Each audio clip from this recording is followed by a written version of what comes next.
اعمال میں بھی اللہ تعالیٰ نے بعض اعمال کو بعض اعمال پر فضیلت دی ہے. اسی طرح قرآن مجید کی بعض آیات کو بعض پر فضیلت دی گئی. حالانکہ کلام سارا اللہ سبحانہ و تعالیٰ کا ہے، لیکن بعض حصہ بعض سے زیادہ برکت والا ہے. حالانکہ سب میں ہی خیر ہے، سارے میں خیر ہے. تو اسی میں سورۃ الفاتحہ کا ایک خاص مقام ہے. اور سورۃ الفاتحہ جو ہے اس کو سورۃ شفا بھی کہا گیا ہے، رقیہ بھی کہا گیا ہے. اس کو ہر نماز میں پڑھنے کو واجب قرار دیا گیا ہے. اور پھر اس کو پڑھ کر اگر دم وغیرہ کیا جائے تو وہ بھی فائدہ مند ہوتا ہے. اور تجربے سے یہ بات ثابت ہے. جب صحابہ کرام میں سے کسی ایک نے راستے میں کسی سفر کے دوران ایک قبیلے کے سردار کو جو بچھو کاٹ گیا تو اس پر دم کیا تو اس کو آرام آ گیا، جبکہ اس کو کسی اور چیز سے فائدہ نہیں ہو رہا تھا. تو اب یہ جو خصوصیت سورۃ الفاتحہ کے اندر ہے وہ کسی اور حصے میں اس طرح نہیں ہے. اسی طرح سورۃ البقرہ کی آخری 2 آیات بھی بہت اہمیت کی حامل ہیں. اور ان کی ایک فضیلت جو یہاں پتہ چلتی ہے کہ ان کو پڑھ کر اگر کوئی شخص دعا کرتا ہے تو وہ دعا قبول ہوتی ہے. ایک اور حدیث میں آتا ہے، عبداللہ بن مسعود سے روایت ہے کہ جب رسول اللہ صلی اللہ علیہ وسلم معراج پر تشریف لے گئے تو آپ سدرۃ المنتہا تک پہنچے. زمین سے جو کچھ بھی چڑھتا ہے وہ یہیں آ کر ٹھہر جاتا ہے، پھر لے لیا جاتا ہے، اور جو اوپر سے اترتا ہے وہ بھی یہیں ٹھہر جاتا ہے، پھر لے لیا جاتا ہے. اللہ تعالیٰ نے فرمایا یخشی السدرۃ ما یخشی، جب ڈھانپ رہا تھا سدرہ کو جو کچھ کے ڈھانپ رہا تھا. جب نبی صلی اللہ علیہ وسلم معراج پر تشریف لے گئے تو جو بیری کا درخت تھا اس کے اوپر جو روشنی تھی اس کی بات ہو رہی ہے. عبداللہ نے کہا کہ سونے کے پتنگے تھے وہ جو اوپر چھا رہا تھا. پھر رسول اللہ صلی اللہ علیہ وسلم کو وہاں 3 چیزیں دی گئی تھی. ایک تو 5 نمازیں، دوسری سورۃ البقرہ کی یہ آخری آیات، اور تیسری آپ کی امت میں سے اس شخص کے باقی تمام تباہ کرنے والے گناہوں کو اللہ نے بخش دیا جو اللہ کے ساتھ کسی کو شریک نہ ٹھہرائے، جو شرک نہ کرے. تو یہ 3 چیزیں ملی تھی جن میں نماز کا ذکر عام طور پر ملتا ہے کیونکہ اس کے بارے میں مزید وضاحت سے احادیث بھی ہیں. تو اس حدیث سے کیا پتہ چلتا ہے کہ سورۃ البقرہ کی آخری 2 آیات عرش کے نیچے سے ایک خاص خزانے سے نصیب ہوئی ہیں اور یہ نبی صلی اللہ علیہ وسلم ہی کو ملی ہے، باقی انبیاء کو نہیں دی گئی. ایک اور روایت سے پتہ چلتا ہے، نعمان بن بشیر سے روایت ہے کہ نبی صلی اللہ علیہ وسلم نے فرمایا کہ اللہ تعالیٰ نے آسمان و زمین پیدا کرنے سے 2000 سال پہلے ایک کتاب لکھی. اس کتاب میں سے 2 آیات اتاری جن کے ساتھ سورۃ البقرہ کو ختم کیا. کب کی بات ہے یہ؟ زمین و آسمان کے پیدا کرنے سے 2000 سال پہلے کی بات. قلم کب پیدا ہوا تھا؟ 50,000 سال پہلے، باقی چیزوں کی تخلیق کے. جس گھر میں 3 رات یہ آیات پڑھی جائیں شیطان اس کے قریب نہیں آتا.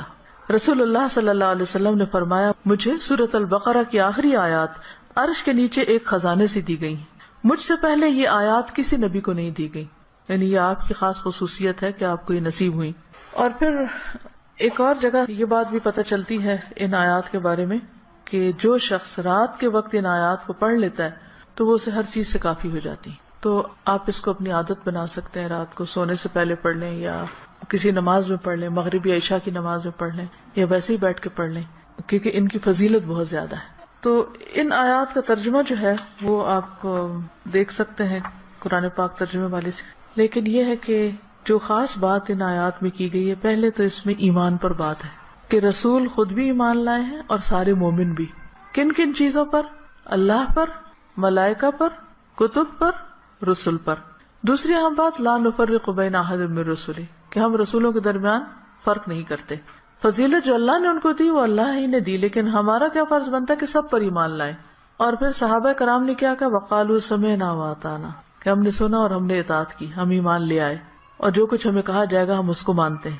ہمیں اس کے بدلے کیا چاہیے؟ غفرانک، تیری بخشش چاہیے. یعنی بندہ اللہ کی بات مانتا ہے اور اللہ تعالیٰ اس کے ساتھ بخشش کا وعدہ کرتا ہے. ربنا وإلیک المصیر. اور یہ بخشش کیوں ضروری ہے کہ اللہ تعالیٰ ہم کو معاف کر دے؟ کیونکہ ہم نے اللہ کی طرف پلٹنا ہے، لوٹنا اسی کی طرف، رجوع اسی کی طرف. پھر فرمایا کہ لا یکلف اللہ نفسا الا وسعہا، ہر بندے سے حساب اتنا ہی ہے جتنی وہ استطاعت رکھتا ہے، اسی کا مکلف ہے. اس سے زیادہ اس سے نہیں پوچھا جائے گا، چاہے جسمانی صحت ہو، چاہے مال ہو، چاہے اولاد یا عقل یا کچھ بھی. تو ہر شخص کا حساب اتنا ہی ہے. لہا ما کسبت وعلیہا ما اکتسبت، اسی کو ملے گا جو اس نے نیکیاں کی اور اسی کے ذمہ ہے وبال جو اس نے غلط کام کیے. فائدہ بھی اسی کا اچھے کام کرنے کا اور نقصان بھی اسی کا غلط کام کرنے کا.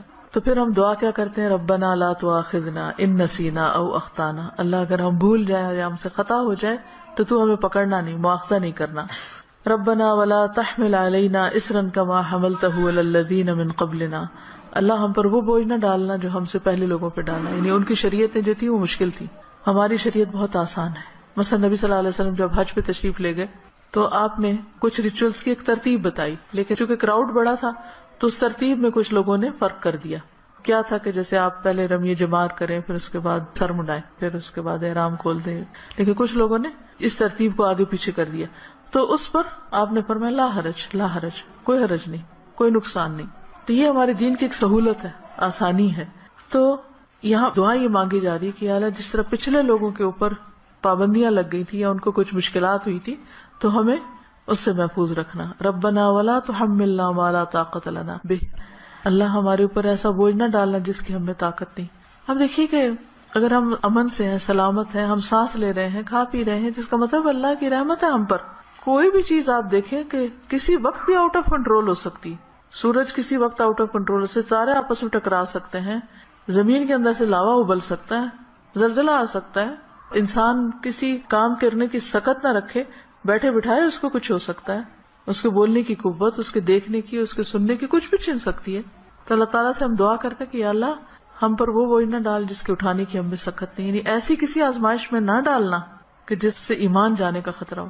کچھ دن پہلے مجھے کسی نے فون کیا اور بتایا کہ فلاں جگہ پر جو لوگ قید ہوئے تھے ان میں سے ایک کو 40 سال کی قید و مشقت کی سزا سنائی گئی. جگہ کا نام میں ویسے نہیں لے رہی کہ پھر پن پوائنٹ ہو جاتا ہے کہ کہاں کی بات.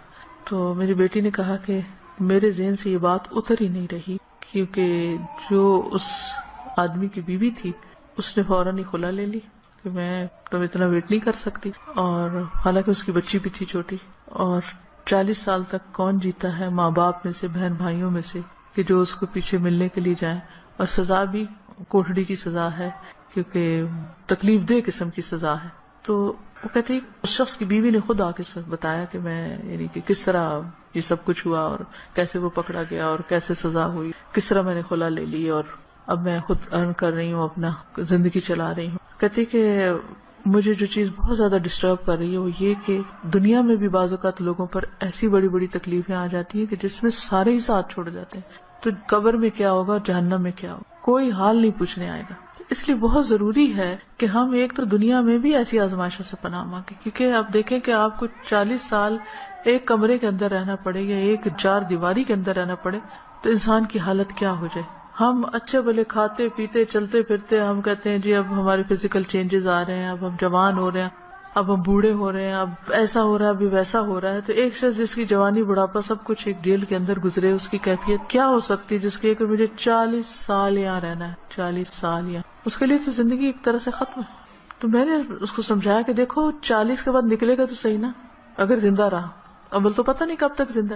سوچو ان لوگوں کے بارے میں، تم اس سے زیادہ ڈسٹرب ہو تم ان کے بارے میں کہ جو قبر میں اس سے بڑی جیل میں، اور جو آخرت میں پکڑے جانے والے ہیں، ان کا کیوں نہیں تم سوچ رہی؟ ان کے لیے کچھ کرو. ہم سب کا فرض بنتا ہے کہ کوئی اچھی بات ہمیں پتا ہے تو ہم دوسروں کے ساتھ شیئر کرتے رہیں تاکہ وہ بھی گناہوں سے بچیں. اسی سے آپ سوچیں کہ دنیا میں 40 سال ایک جیل میں گزارنا ایک وحشت ناک تصور لگتا ہے، کیونکہ ہم ریلیٹ کر سکتے ہیں نا اس کو. لیکن قبر میں کوئی چلا جاتا مٹی کے نیچے، بھول گئے سب کون گیا کیا ہوا، وہاں تو کسی کی چیخ بھی باہر نہیں سنائی دینی. اور لوگ کیسے کیسے غلط کام کر رہے ہیں، خود ہم پتہ نہیں کہاں کہاں غلطیاں کر رہے ہیں. اللہ تعالیٰ ہم سب کو معاف کر دے. تو بات یہ ہے کہ اللہ سے یہ دعا مانگتے رہنا چاہیے کہ یا اللہ ایسی ہمارے اوپر آزمائش نہ لانا، ایسی مشقت نہ آئے کہ جس کو ہم اٹھا نہ سکے، چاہے وہ کوئی بیماری ہو، کوئی مرض ایسا ہو. آپ دیکھیں کہ بعض بیماریوں میں پین ہوتی ہے، بعض میں تکلیف ہوتی ہے، ناقابل برداشت حد تک تکلیف ہوتی. اس وقت انسان کے لیے صبر کرنا اور اپنے آپ کو کنٹرول میں رکھنا کہ منہ سے کوئی غلط بات نہ نکلے، اور اگر منہ سے تو چھوڑے دماغ میں بھی برا خیال نہ، کیونکہ حدیث میں آتا نا کہ تم اس وقت تک نہ مرو جب تک تمہارا حسن ظن اللہ کے بارے میں نہ ہو. اس کا مطلب نہیں کہ موت اپنے ہاتھ میں لے لو، اس کا مطلب یہ ہے کہ مرتے وقت تم اللہ سے اچھا ہی گمان رکھو تو تمہیں موت آئے. لیکن آپ کو پتہ ہے جب تکلیف کی شدت ہوتی ہے نا تو گمان اچھا رکھنا سب سے مشکل کام ہے، بہت مشکل. اس وقت مایوسی کی طرف سوچ ہو جاتی ہے فوراً. تو ربنا ولا تحملنا ما لا طاقت لنا بہ، اللہ ہم پہ وہ بوجھ نہ ڈال جس کے اٹھانے کی ہمیں طاقت ہی نہیں. ہم بہت کمزور انسان ہیں، ربنا ولا تحملنا ما لا طاقت لنا به واعف عنا واغفر لنا وارحمنا. یہ جو 3 لفظ ہیں جب انسان پڑھتا ہے تو سوچتا ہے یہ ایسا کیوں ہے، معاف کر دے، بخش دے، رحم کر. کیونکہ یہ بہت شدید ضرورت ہے ہماری کہ اللہ ہم کو معاف کر دے. ہم بہت غلطیاں کرتے ہیں، یعنی اس میں تاکید اور تکرار ہے. واعف عنا واغفر لنا وارحمنا. اگر شعوری طور پہ ہم ہر روز پڑھیں کم از کم 1 دفعہ تو کتنا فائدہ ہو سکتا ہے. انت مولانا فانصرنا علی القوم الکافر. تو ہمارا مولا ہے تو دنیا میں بھی تو ہمیں کافر لوگوں پر مدد دے.